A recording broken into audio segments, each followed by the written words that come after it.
সবাইকে আজকে আমরা একটা অন্যরকম ভিডিও নিয়ে আসলাম, যেটা হচ্ছে আমি যখন অধিক চাপে থাকি, আর সেটা অফিসিয়ালি হোক, বাসা হোক, প্রচুরদের নিয়ে হোক, যে কাউকে নিয়ে হোক, আমি যখন অধিক চাপে থাকি তখন টিনটিনের পাপা আমাকে মাঝে মাঝে বাইরে নিয়ে যায়।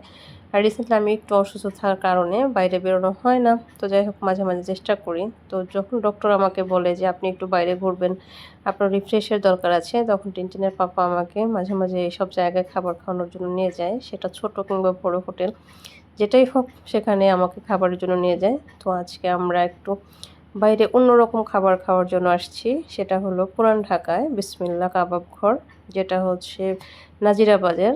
তো এখানে আসার পরে পরিবেশটা অতটা ভালো ছিল না, কিন্তু তারপরও আমার কাছে ভালো লেগেছে, যেহেতু টিনটিনের পাপা নিয়ে আসছে। তার মানে এটা খুবই ভালো, যেহেতু অন্য কোনো জায়গায় সে আমাকে খারাপ জায়গায় খাওয়াবে না।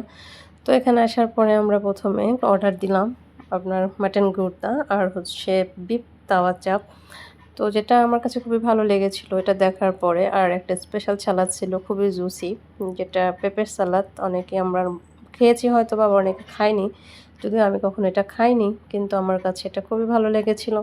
প্রথমে ভালো লাগেনি, পরে খুব ভালো লেগেছে। তো আমরা এটা খাওয়ার জন্য আমি অর্ডার দিয়েছিলাম 2টা গার্লিক নান, টিনটিনের পাপড় 2টা নর্মাল নান।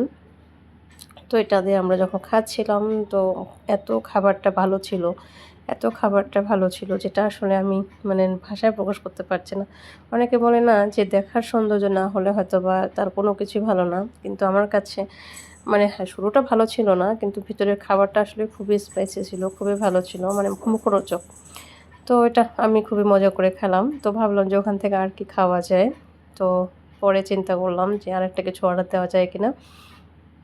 পরে নরমালি আমরা যেটা বিফ চাপ ওটা অর্ডার দিলাম, ওটা তো আরও ভালো ছিল, আরও ভালো, মানে বিফগুলি এত সুন্দরভাবে সফট আর নরম হয়ে গিয়েছিল, যেটা হচ্ছে যে কোনো মানুষ, বাচ্চারা সবাই। আর এতটা ঝালও ছিল না, আমি নরমালি ঝাল খেতে পারি না, তারপরেও এটা হচ্ছে আমার কাছে খুব ভালো লেগেছে। আর ওদের সালাদটা তো বলারই না। তো আমরা ওখান থেকে চলে গেলাম পুরান ঢাকার হাজির বিরিয়ানি খাওয়ার জন্য। পুরান ঢাকায় আসছে, হাজির বিরিয়ানি খাবো না তাকে করে হয়? তো হাজির বিরিয়ানির ভিতরের অবস্থা দেখে তো অবাক, যে ওখানে বসে খাবার খাওয়ার মতো কোনো প্লেস খালি নাই, মানে কোনো চেয়ার খালি নাই। তো এটা দেখার পরে আমরা বললাম এখানে বসে খাওয়ার মতো ধৈর্য আর আমার হবে না। তো আমি এটা বাসায় নিয়ে বাসায় বসে বসে খাবো চিন্তা করে। তো ভাইয়াকে বললাম আমাদের পার্সেল দেন। তো আমাদের পার্সেল দেওয়ার আগে আরও প্রায় 8-10টা পার্সেলের জন্য ওয়েট করছে তারা। তাদেরটা দিল, তারপরে আমাদেরটা দিল, আমরা পার্সেলটা নিয়ে চলে গেলাম।